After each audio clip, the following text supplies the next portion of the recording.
This is Tempest-Tossed, Conversations on Migration and Mobility, and I'm Alex Aleinikoff. Immigrants tend to be young, intrepid people, risk-takers, ambitious. They're looking for opportunities, and when they come and take them, they revitalize and expand the pie. They expand the economy of the United States.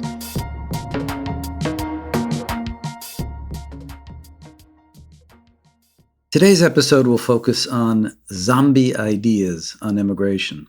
That is, false ideas that refuse to die. We got there this way. When President Trump was in Europe in July of this year, he made several comments about how immigration had affected the culture of Europe, affected it in a bad way. As he continued to speak, he added the United States into the mix. Here are a few brief excerpts. I think it's been very bad for Europe. I think Europe is a place I know very well, and I think that what has happened is very tough. I just think it's changing the culture. I think it's a very negative thing for Europe. And I know it's politically not necessarily correct to say that, but I'll say it, and I'll say it loud. It's a very sad situation. It's very unfortunate, but I do not think it's good for Europe, and I don't think it's good for our country. So it got me thinking about the misinformation that is regularly repeated about the impact that immigration has on the United States.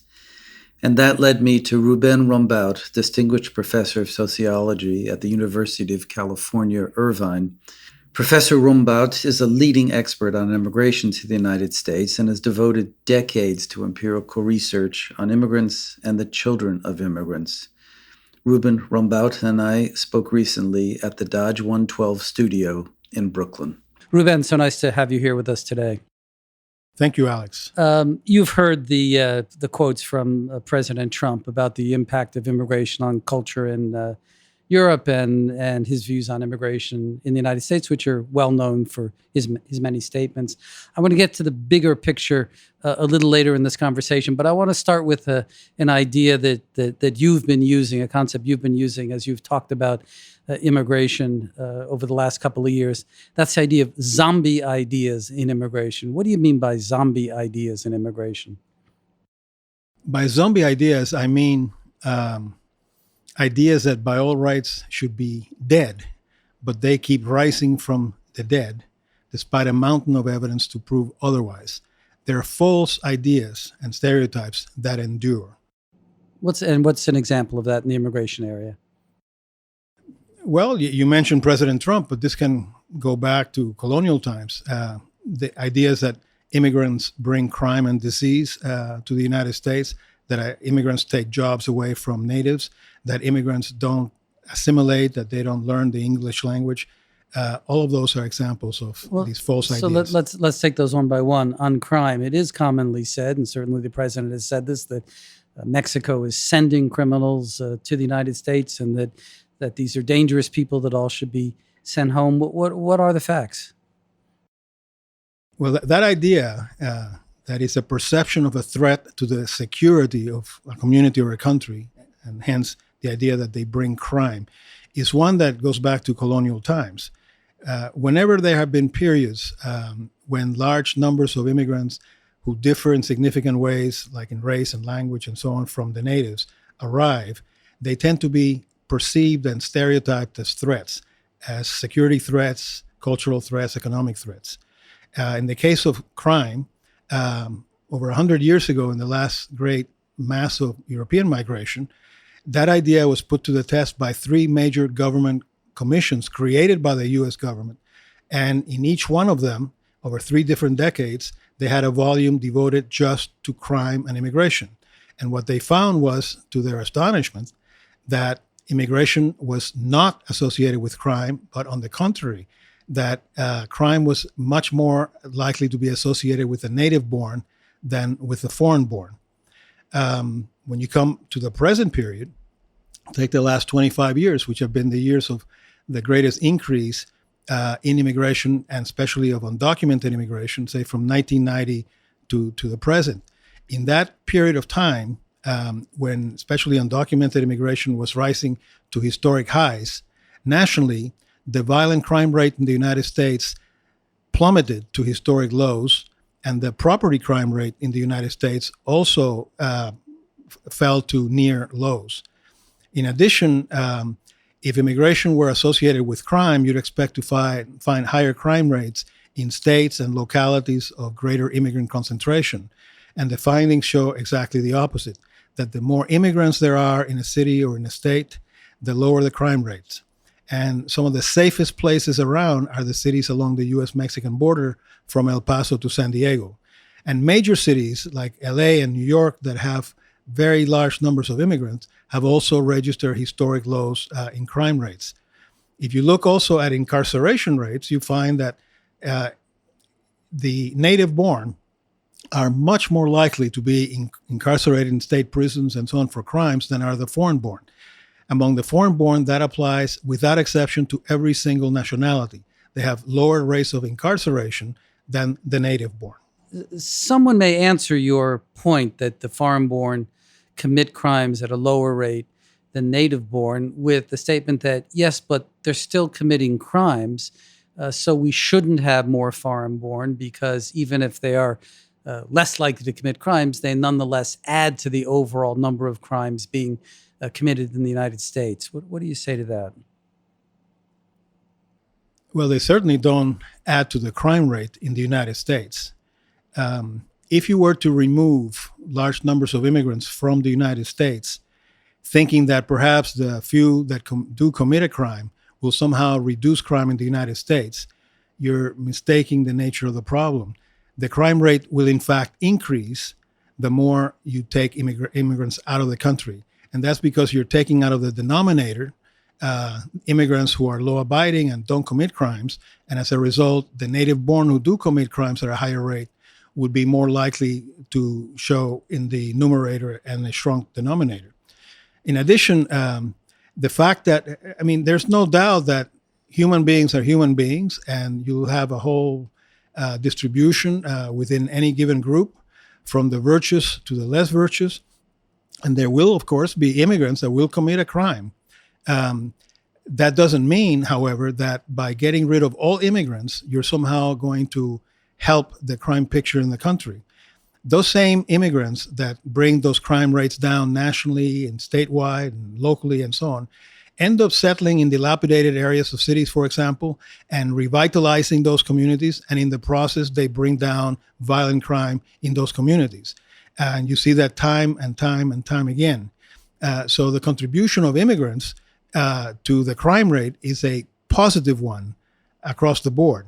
You can take one anecdote of one criminal immigrant, for example, just recently, one that shot this young woman, Tibbetts, and President Trump immediately took that anecdote as a way of tarring all immigrants as being crime-prone, etc. It took the father of the murdered girl to have to go publicly to repudiate those kinds of comments and said that his daughter was completely against that kind of hatred and that kind of vile racism that try to tar with an entire group with one single incident. Anecdotal evidence is powerful because it can appeal to fear, it can appeal to emotion. And that's the fundamental nature of zombie ideas. They're not fact-based, they're fear-based. They're emotion-laden, and they can manipulate emotions so that you forget about what the facts are and you react to the emotion. So you mentioned, besides crime, you mentioned the effect on the economy, and it frequently said that immigrants coming into the country lower wage rates, hurt American workers by competing with them, or if they're not working, they're on welfare rolls and getting benefits from American taxpayers. Are those zombie ideas or are those facts? They are absolutely zombie ideas. To begin with the first, the idea that immigrants take jobs away from natives. That idea is based on a mistaken perception of the nature of the U.S. economy. The U.S. economy is not static. It's not fixed. There's not a zero-sum, say, a pie of jobs. And if an immigrant takes one job, that means that there'll be one less job for a native. On the contrary, for every job that immigrants take, more jobs are created That is the very nature of economic growth. If you don't have immigrants coming into the country, like the United States, for example, where the native-born labor force would shrink, and all the more now as baby boomers are retiring and so on, unless you fill those slots with immigrant workers, you're going to end up reducing economic growth and reducing the number of jobs. By bringing immigrants who are themselves consumers, when they get a job and they get their paycheck, they go and buy groceries, they buy a car, they buy a house, they are consumers. And as they consume different items, they are adding extra demand to the economy, which ends up creating more jobs in the areas where they're spending. So those you're speaking money. here at the macro level, and I think, right, that most of the studies show that at the macro level, at the larger level, there is a net benefit of immigration here. But isn't it also true that for some American workers where immigrants tend to work, there is competition and there is some impact on wages in those industries? Is that a zombie idea, or is that in fact true? Well, that latter part is partially true. Just in the last couple of years, the National Academy of Sciences commissioned 2 major volumes that sought to assemble all of what is known about the social integration of immigrants and the economic and fiscal integration and effects of immigration in the United States. That second volume on economic and fiscal consequences shows partly what you're saying. Immigration is a net positive for the U.S. economy overall. It increases jobs. It increases economic growth. It certainly shores up particular industries of jobs that the native-born don't want to take, that are heavily dependent on immigrant labor. It is only among natives with less than a high school education where you see that competitive effect that can bring wages down at that low level.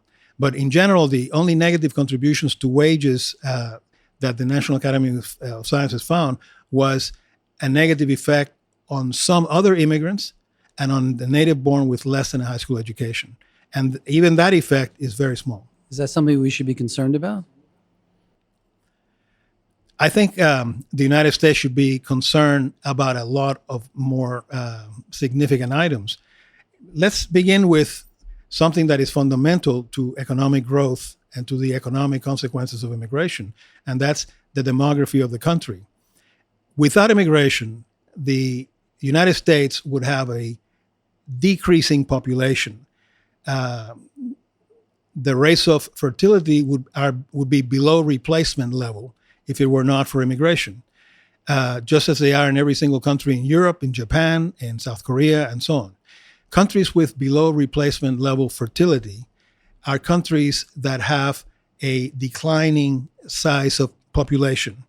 And as a result, they have a declining number of people in the labor market.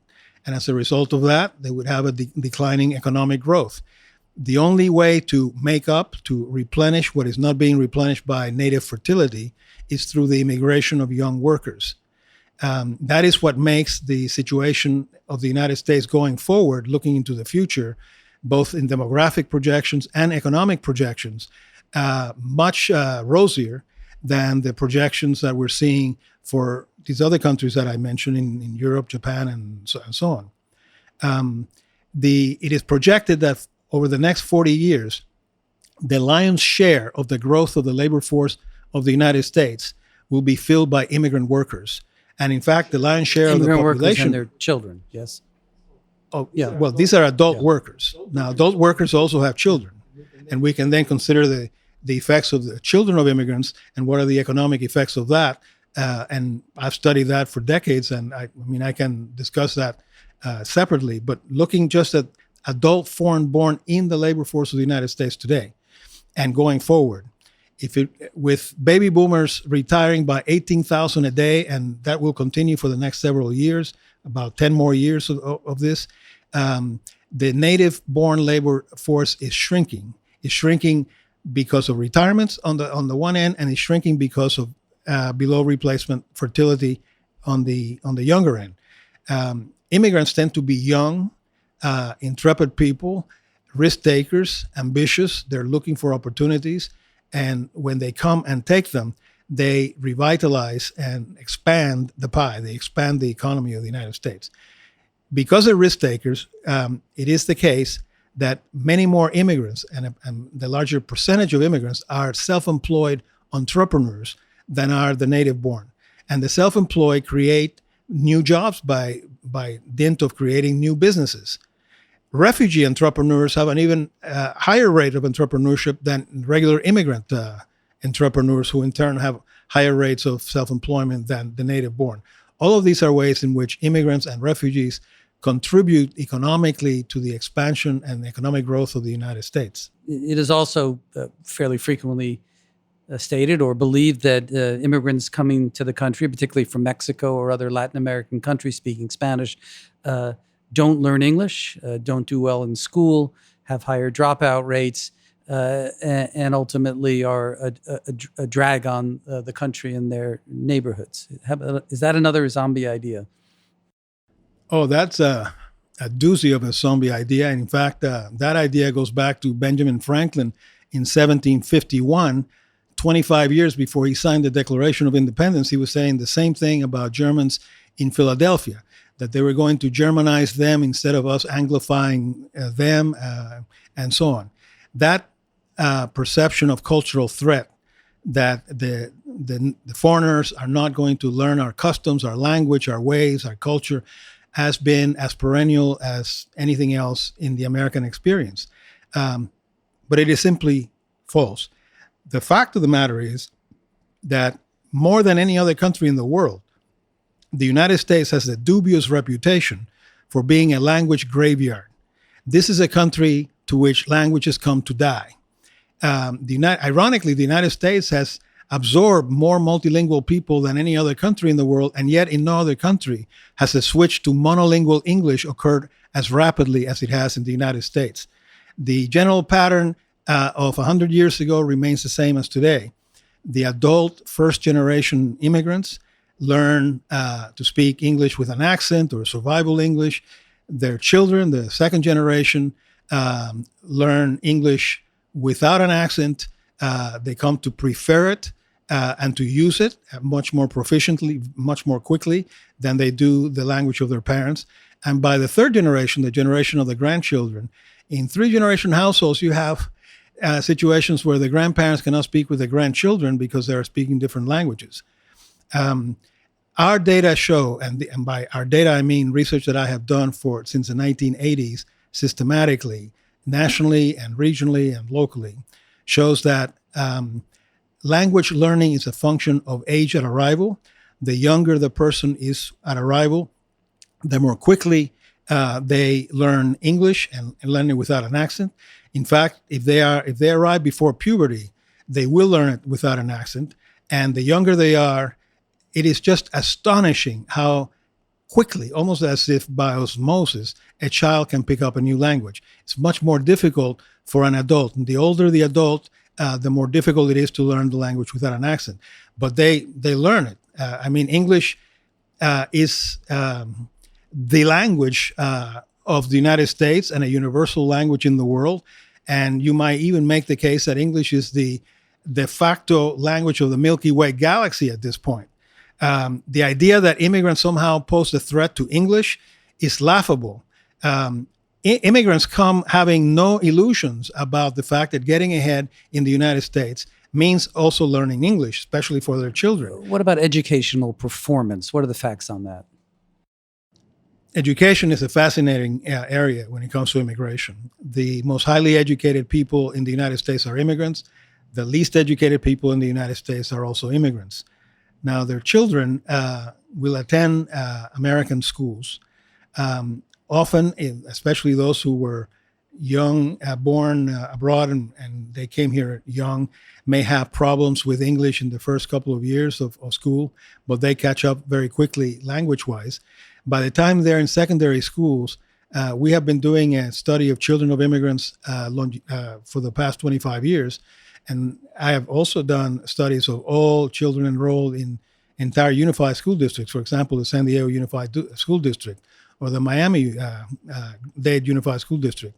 And we find that the GPAs of the children of immigrants and of immigrant children are higher than the GPAs of native-born children, of native parentage children. Also, dropout rates are much lower for children of immigrants than they are for children of natives. This continues when you get to higher ed as well.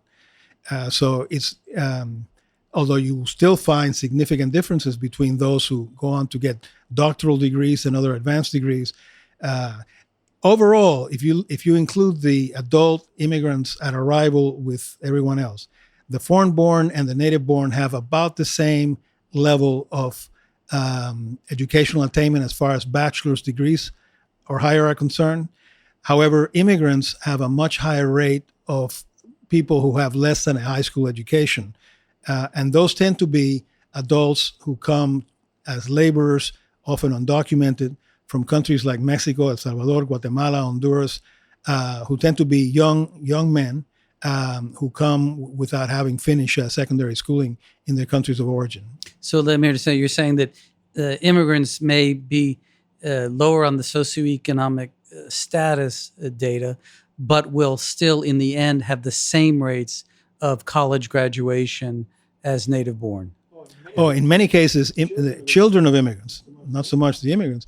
Although, again, if you look at immigrants as first-generation adults at arrival, you have immigrants that come from places like India and Taiwan and Nigeria that have much higher levels of educational attainment than the average for the United States. If you look at the children of the immigrants, whether born in the United States or arrived here at an early age, you will see in that second generation, those children of immigrants surpassing the educational attainment of the children of native-born parents. That tends to plateau after that second generation, so that by the time you get to the third generation, it begins to be to look more and more like the norm for American society as a whole. But in the first generation, there's no doubt, especially among children of less educated immigrant parents, of very significant upward mobility, educational upward mobility among those children. The children of those who come with PhDs and so on, well, there's no way they can surpass their parents educationally. So at best, you'll see those children almost matching the level of education of those very highly skilled professional parents. President Trump's statement that we opened with here was that seemed to say that immigrants adversely changed the culture of the United States. The arguments you've been making about educational attainment and learning English seem to be an assimilationist story. But he's making a comment about cultural change. What's your response to that? Well, when he talks about culture in broad terms, he never defines what he means by culture. What part of American culture is being adversely affected by immigrants? If you break it down and you look at every conceivable segment of American culture, if you look at art, if you look at music, if you look at academia, if you look at science, if you look at the scientific contributions, if you look at Nobel Prizes, in not last year, but the 2 years before that, the United States won 6 Nobel Prizes in each year, and all of them were won by immigrants residing in the United States. Immigrants contribute their creativity in all kinds of ways to literature, for example.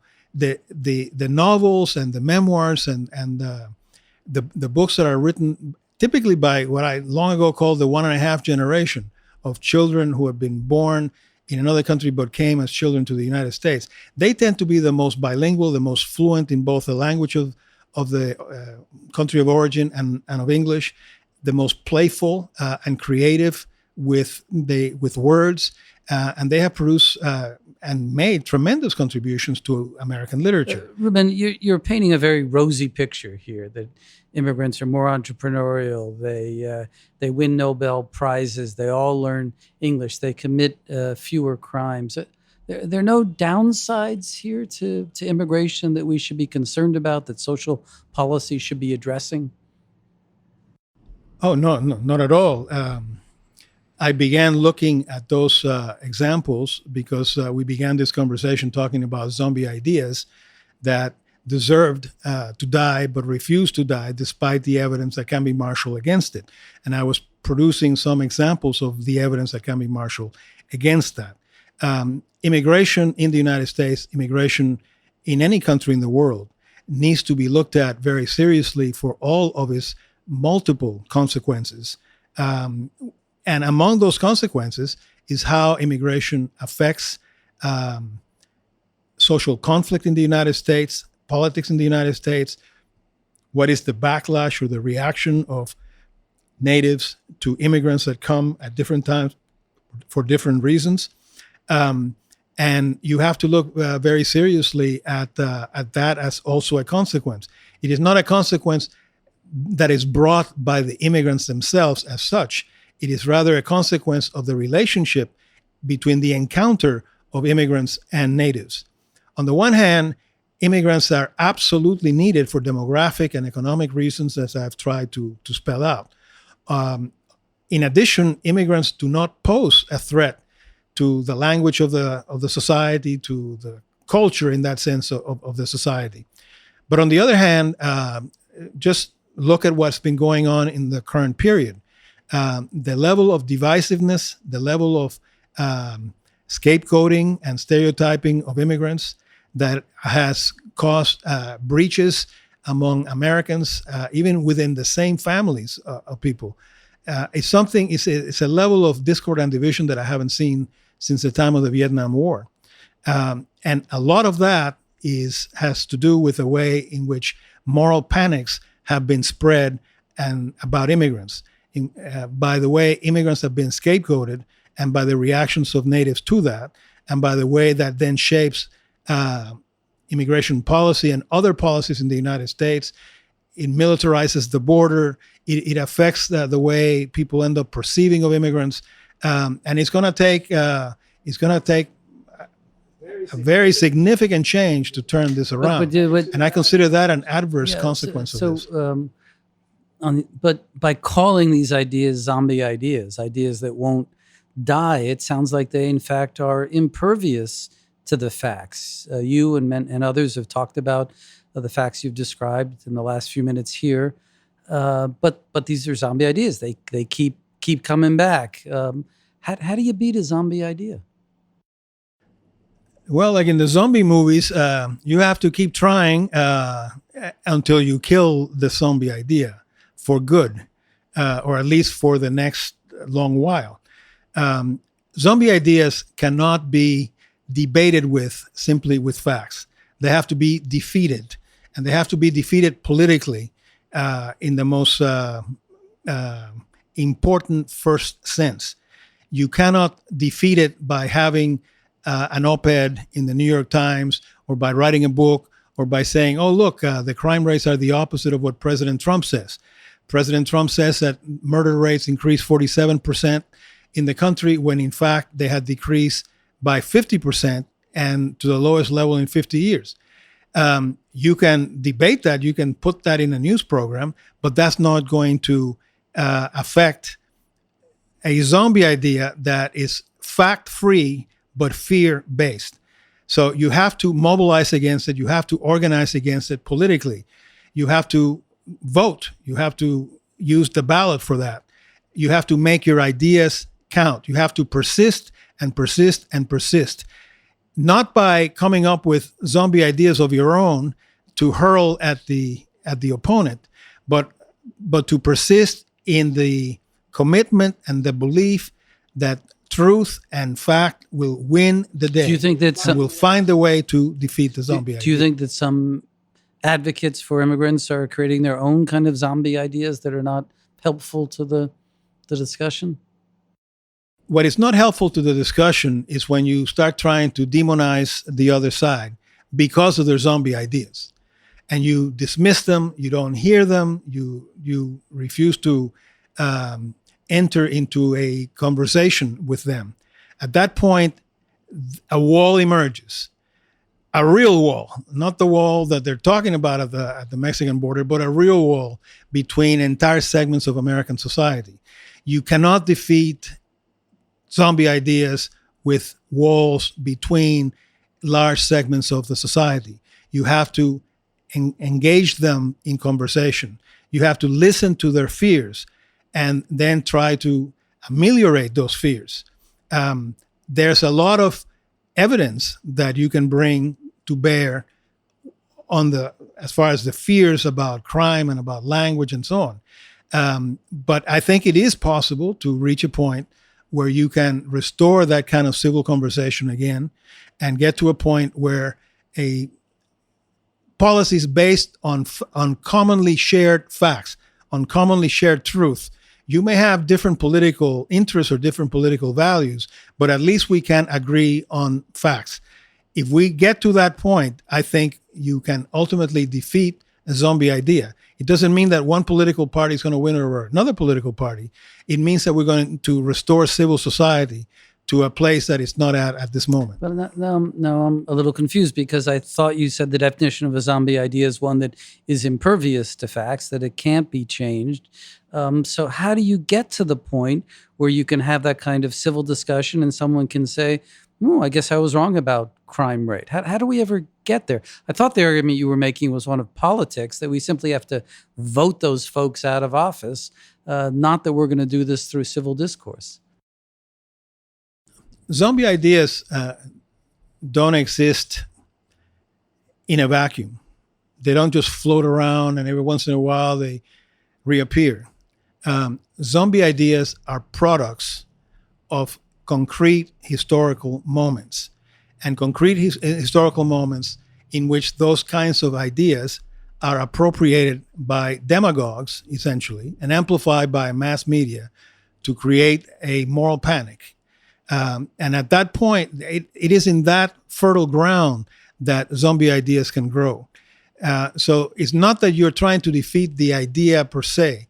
You're trying rather to deal with the grounds, the fertile grounds that lead to the creation of opportunities for demagogues and others to spread these kinds of moral panics by scapegoating immigrants and the like.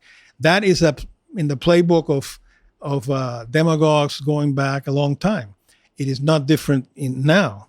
But I'm not trying to say that zombie ideas somehow exist independently of human will and intention or independently of human history. They're products of it, and they need to be engaged as such. So let me end with this. Are you hopeful about the future on issues of immigration? Is this just one of those explosions of anti-immigrant feelings that seems to come to the United States every generation or two, and this will pass? Or do you think we're at a point that is really quite dangerous and continue to spiral down for some time? Well, I was born in another country, and one typical characteristic of immigrants is that they're hopeful. They're ambitious. You have to be hopeful and you have to be ambitious if you leave your country behind, your language behind, and everything behind to start from scratch, or as my father once put it, from below scratch, which is how he felt where we started from. So I begin with that kind of hope. But I'm also a sober observer of American history and of immigration history across all of these 200 plus years of experiences with immigrants.